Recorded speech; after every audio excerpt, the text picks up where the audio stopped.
कुछ नशा तिरंगे की आन का है, कुछ नशा मातृभूमि की शान का है। हम लहरा देंगे हर जगह पे ये भारतीय तिरंगा, क्योंकि ये नशा पूरे हिंदुस्तान की शान का है। तो जय हिंद साथियों, मेरे तरफ से इस गणतंत्र दिवस की सभी देशवासियों को हार्दिक रूप से शुभकामनाएं, हार्दिक रूप से बधाई हो। और स्पेशल उन वीर जवानों को, उन वीर सपूतों को जो दुश्मनों से मुकाबला करके हमारे देश की हिफाजत करते हैं, हमारे देश की रक्षा करते हैं और सभी देशवासियों की हिफाजत करते हैं। स्पेशल उन वीर जवानों को, चाहे कड़ाके की ठंड हो, चाहे रेगिस्तान की धूप हो, चाहे भारत का हर कुछ कोई भी सरहद हो, वहां पे तैयार होकर सभी देशवासियों को हिफाजत करते हैं और हर जनता की रक्षा करते हैं। तो स्पेशल उन वीर जवानों को हमारी तरफ से एक सैल्यूट है और उनको शत शत नमन है और गणतंत्र दिवस की ढेर सारी शुभकामनाएं हैं। तो आज के वीडियो में बारे में बात करने वाले हैं, उससे पहले हर देशवासियों को एक मैसेज देना चाहूंगा कि जिस तरीके से 2020, 2021 है ना, 2 साल काफी ज्यादा प्रॉब्लम्स क्रिएट रहा हमारे देशवासियों के लिए कोविड-19 के कारण,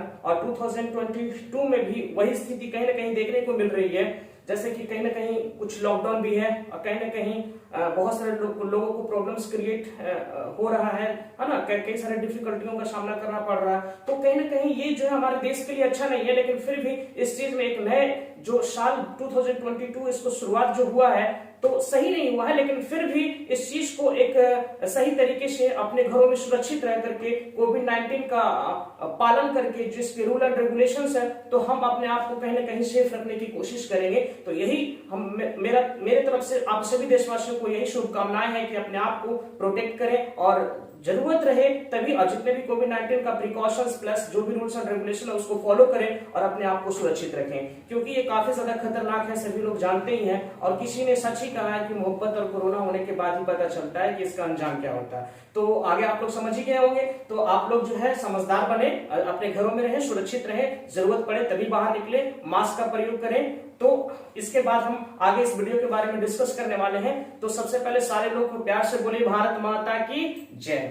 तो चलिए आज के बारे में इस वीडियो में डिस्कस हम ये करने वाले हैं कि किस तरीके से हम लोग व्हाई डू वी सेलिब्रेट 26 जनवरी, 26 जनवरी हम लोग क्यों मनाते हैं और इसके पीछे क्या कारण है। ठीक है, कुछ ना कुछ तो वजह होगी। हमारा भारत देश जो है, भारत देश को आजाद हुए बहुत दिन हो गए। ठीक है, भारत देश को आजाद हुए 15 अगस्त 1947 ईस्वी को भारत देश को आजादी मिली थी। ठीक है, तो 1947 को आजादी मिली थी, इसका मतलब ये नहीं है कि लोग आजाद हो गए थे। ठीक है, अंग्रेज लोग भारत देश को छोड़कर चले गए थे। ठीक है, लेकिन कहीं ना कहीं कुछ शहर, कहीं ना कहीं कुछ लोग गुलामी की तरह जी रहे थे। कहने का मतलब है कि हम किसी देश में, देश को छोड़ दीजिए, किसी शहर में जाकर के हम कुछ खरीद नहीं सकते, जमीन उमीन, ठीक है, या फिर हम कहीं परमानेंट के लिए बस न सकते हैं। तो 1947 के बाद भी ये सिचुएशन थी।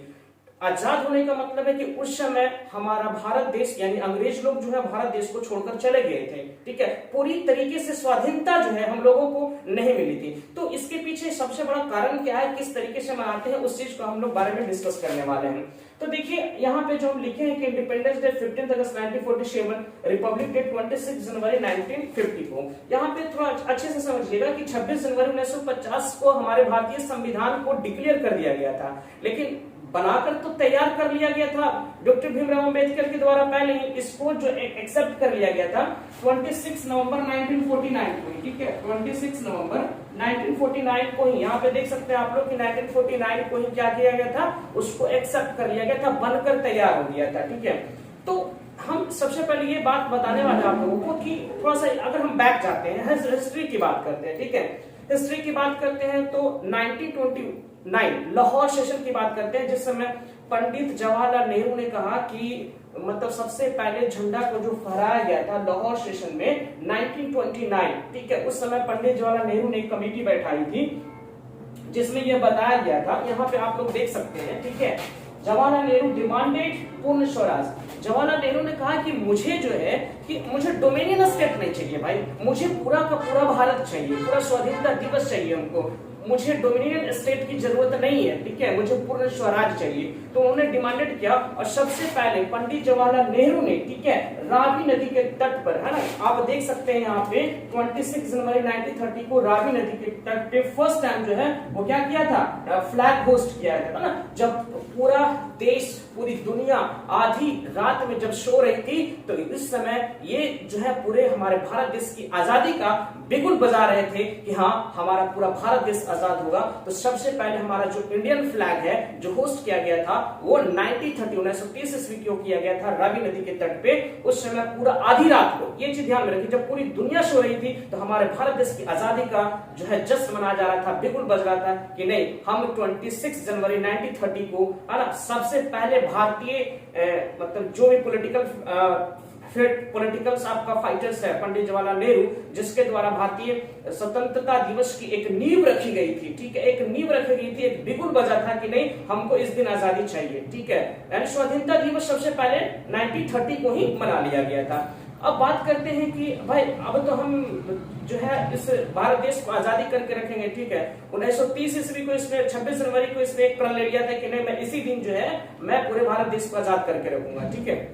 लेकिन ऐसा तो कुछ हुआ नहीं, उन्होंने पूर्ण स्वाधीनता की एक नींव रखी थी। 1931 आया, आजादी नहीं हुआ। 1932 आया, आजाद नहीं मिला भाई, तो भारत देश आजाद कब होगा, तो लेकिन नहीं आजाद नहीं हुआ तो इस साल नहीं तो अगले साल लेंगे, लेकिन ले गया आजादी, ठीक है। अंग्रेज लोग को भारत छोड़ना ही पड़ेगा, ठीक है। तो ऐसे करते इस साल नहीं हुआ तो कोई बात नहीं, अगले साल लेंगे आजादी, अरे इस साल नहीं हुआ तो कोई बात नहीं, अगले साल लेंगे। तो ऐसे करते करते करते आपका 17 साल हो गया, ठीक है। यानी 17 साल, यानी 30 में इन्होंने सबसे पहले स्वाधीनता दिवस मनाया था। अब धीरे धीरे करते करते आगे आगे बढ़ते बढ़ते देख लीजिए 26 जनवरी 1950 को डिक्लेयर हुआ था, ठीक है। और हमारा जो नेशनल फ्लैग है इसको 1947 में ही इसको अनुमति मिल गई थी। इसका लेंथ ब्रेथ याद रखिएगा 3:2 होता है, ठीक है, 3:2, 3 लेंथ और 2 ब्रेथ होता है। तो जब इसी तरह से करते करते 17 साल आगे बढ़ गया, ठीक है। यानी 30 में सबसे पहले स्वाधीनता दिवस मना लिया गया था कि हमको डोमिनियन स्टेट नहीं चाहिए भाई, हमको पूरा का पूरा आजाद देश चाहिए। तो उसी तरीके से जब 17 साल आगे अगर हम बढ़ते हैं तो 30 और 17 कितना होता है, 47 होता है, ठीक है, 47 होता है। तो इसको चाहिए था कि 26 जनवरी, है ना, 26 जनवरी को ही इन्होंने डिक्लेयर किया था कि हमारा भारत देश आजाद होगा, तो 26 जनवरी को ही होगा, क्योंकि इसने वो चीज को एकदम पहले ही, देखिए कई सारे देश है ना आजाद होने से पहले डेट को डिक्लेयर कर देता है, ये चीज ध्यान में रखिएगा, ठीक है। कुछ लोग काफी बहुत ही ज्यादा, पहले के लोग काफी ज्यादा चालाक होते थे, अभी भी है, थोड़ा सा समझदारी से काम लेते थे, ठीक है। तो अब मिल गया आजादी 15 अगस्त को, और उन्होंने बोल के रखा था कि क्या, कि 26 जनवरी को, और आजादी मिल गया 15 अगस्त 1947 को ही, ठीक है। अब एक आदमी का, अब या फिर किसी भी तरह का एग्जांपल लेते हैं, दो हैप्पी बर्थडे तो हो नहीं सकता, 26 जनवरी भी हो गया, इधर 15 अगस्त 1947 भी हो गया। तो इसके लिए जो है फिर एक कमेटी बैठी, ठीक है, दोनों जो है यानी और भी कई सारे लोग, पंडित जवाहरलाल नेहरू के साथ साथ डॉक्टर राजेंद्र प्रसाद भी, ठीक है। तो डॉक्टर भीमराव अम्बेडकर जो कि एक संविधान की आत्मा उनको कहा जाता है, संविधान का प्रारूप, लेखा जोखा समिति सब कुछ गठन उनके द्वारा किया गया था, ठीक है। अब 26 जनवरी, अब जब उनके पास डॉक्टर भीमराव अम्बेडकर के पास गए दोनों, तो बोले कि अब क्या किया जाए, ठीक है, आजाद तो हमारा 15 अगस्त 1947 में ही हो गया, लेकिन हमारा तो डिस्कशन था कि 26 जनवरी को करेंगे, लेकिन चलो कोई बात नहीं। भीमराव अम्बेडकर बोले कोई बात नहीं, ठीक है, इसके पास, मेरा पास पैरासिटामोल दवाई है, मैं इसको इस्तेमाल करता हूं। तो अब पैरासिटामोल, अब बुखार उखार में मत जाइएगा, एक ऐसा ही मैंने बता दिया। तो उन्होंने कहा, डॉक्टर भीमराव अम्बेडकर ने कहा कि चलो जब 26 नवंबर 1949 को हमारा भारतीय संविधान बनकर तैयार हो गया था, तो चलो इसको 2 महीना पोस्टपोन कर देते हैं। 26 नवंबर से 26 दिसंबर आया, चलो इसको डिक्लेयर नहीं किया गया। अब 26 दिसंबर से 26 जनवरी आया, तो 1949 से अब नया साल आ गया, 1950 आ गया, ठीक है, नया साल आया तो नया ईयर भी आ गया, 1950 आ गया, और ठीक 2 महीना पोस्टपोन करके 26 जनवरी 1950 को यह घोषित कर दिया गया कि सारी जनता जो है भारतीय संविधान के अंतर्गत चलेगी, और उस दिन हमारा भारत देश एक गणतंत्र राज्य बना। और उसी समय हमारे भारत देश के देशवासियों ने डॉक्टर राजेंद्र प्रसाद को अपना भारत का प्रथम राष्ट्रपति चुना गया।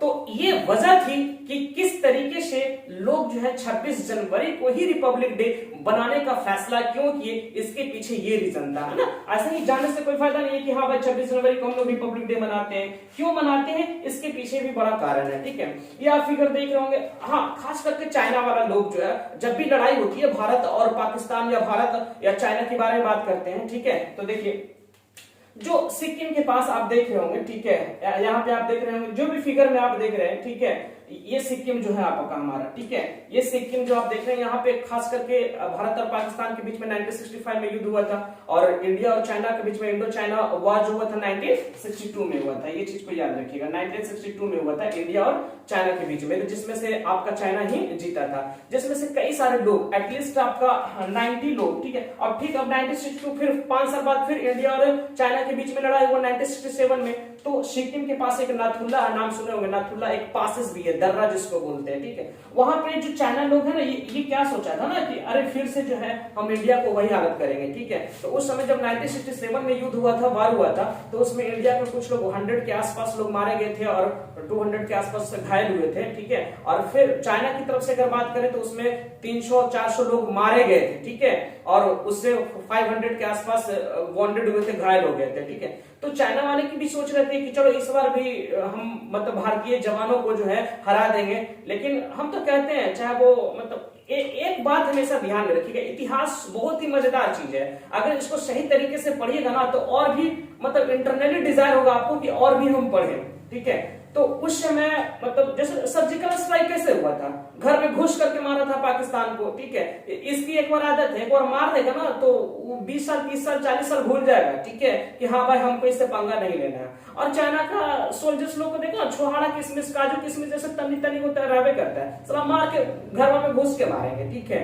हम तो कहते हैं भारत सरकार हो चाहे केंद्र सरकार हो चाहे कोई भी सरकार हो, ठीक है, चाहे किसी की भी सरकार हो, सब घर में घुस के मारो, इतना मारो इतना मारो इतना मारो कि उसकी नानी याद आ जाए, ठीक है। फिर 20 साल 50 साल तक जो है भारत देश की तरफ घुसने की कोशिश ना करे, ठीक है। तनी तनी को तो रहे करता, गड़ी छुआड़ा किसमें जैसे सोल्जर लोग को देखो ना चाइना वाला का, एक तो आंख आधा धसा हुआ रहेगा, ठीक है, ऐसे देखेगा, एक आंख जो है बंद करके देख रहा है कि खुला करके देख रहा है, ये तो समझ में ही नहीं आ रहा है, ठीक है। तो मारना चाहिए, ठीक है। हमारे भारत देश की तरफ भी किसी ने भी मतलब अगर आंख उठाकर भी देखा ना तो आंख है मतलब उसको तो क्या बोले, उसको फोड़ दो या चीर दो या कुछ भी करो। वो कहते हैं ना कि दूध मांगोगे तो खीर देंगे, है ना, कश्मीर मांगोगे तो चीर देंगे। अरे भाई दूध मांगोगे तो खीर हम क्यों देंगे तुमको, भाई कश्मीर तक तो पहुंचने की जरूरत ही नहीं है, ठीक है। दूध मांगोगे तो खीर क्यों दोगे, दूध मांगोगे तो भी हम चीर ही देंगे, है ना। क्योंकि अपनी आजादी को हम हरगिज मिटा सकते नहीं, सर कटा सकते हैं लेकिन सर झुका सकते नहीं। और ये भारतीय जवानों, भारतीय वीर जवान, वीर सपूत जो होते हैं ना, अपने देश के बलिदान, अपने देश के लिए बलिदान हंसते हंसते दे देते हैं, नौछावर कर देते हैं, ठीक है। क्योंकि इस भारत की मिट्टी जो है उसके लिए अपने परिवार से ज्यादा प्रिय है। इसलिए आर्मी में जो लोग जवान होते हैं, आर्मी में जो नौकरी करते हैं, चाहे वो थल सेना हो, चाहे जल सेना हो, चाहे वायु सेना हो, वो उनसे जाकर के पूछिए कि कितनी बेहतरीन और क्या होता है ये सब चीज, ठीक है, वो आपको बताएंगे, ठीक है। तो ये चीज आप लोग बात को समझिए, ठीक है, कि जब भी अगर आप लोगों को मौका मिले या भारत देश का कोई भी नागरिक हो, अगर किसी को भी अगर ऐसा अपॉर्चुनिटी मिलता है कि भारत देश की रक्षा करने, भारत मिट्टी की रक्षा करने, धरती माँ की रक्षा करने, तो बिल्कुल हर लोग करने के लिए तैयार हैं। और मैं लास्ट में यही कहना चाहूंगा कि हमें अपने देश से प्यार है और हम अपने देश के लिए जो है ना, अपने देश के लिए इतना ज्यादा प्यार है कि इस देश में रहते हुए भी, ठीक है, इस देश में रहते हुए भी हम कहीं ना कहीं कुछ लोगों को फूट डालो नीति शासन जो होता है ऐसा करते हुए लोगों को देखने मिलता है, ठीक है। तो कहीं ना कहीं वो गलत है और हमें अपने भारत देश की रक्षा करनी है। और ये सिर्फ हमारी जरूरत नहीं है, ये हर देशवासियों की जरूरत है। और ये सिर्फ सरहद पे खड़े होकर वीर जवान जो है, ठीक है, या कोई भी हो तो उसकी रिस्पॉन्सिबिलिटी नहीं है, ये हर देश की, हर नागरिक की ये जिम्मेदारी है कि वो अपने देश की रक्षा करे, ठीक है, वो अपने देश की रक्षा करे, वो अपने देश की हिफाजत करे और हर लोगों की रक्षा करे। और जब जब हमें मौका मिले हमारे भारत देश के लिए अगर शहीद होने के अगर ऐसा मौका मिले दुश्मनों को मार करके, तो ऐसा में कभी भी पीछे हटना नहीं चाहिए, चाहे वो हम हो चाहे भारत देश का हर कोई भी नागरिक हो। और हमारे चैनल्स को प्लीज आप लोग लाइक शेयर और सब्सक्राइब करना ना भूलें और लाल बटन जो है बिल्कुल दबा दें ताकि आने वाले नोटिफिकेशंस बिल्कुल टाइम पे मिले। आप लोग प्लीज हमारे वीडियो को जितना से जितना ज्यादा शेयर करें, वायरल करें, ये आप लोग से रिक्वेस्ट है। और इसी तरीके से हमें प्यार अपना देते रहें और हम आपके लिए एक अच्छे मौके पर और आप लोगों के सामने ऐसे ही वीडियो बनाते रहें। तो प्यार से एक बार बोलिए भारत माता की जय हिंद, जय हिंद, जय भारत। Thank you.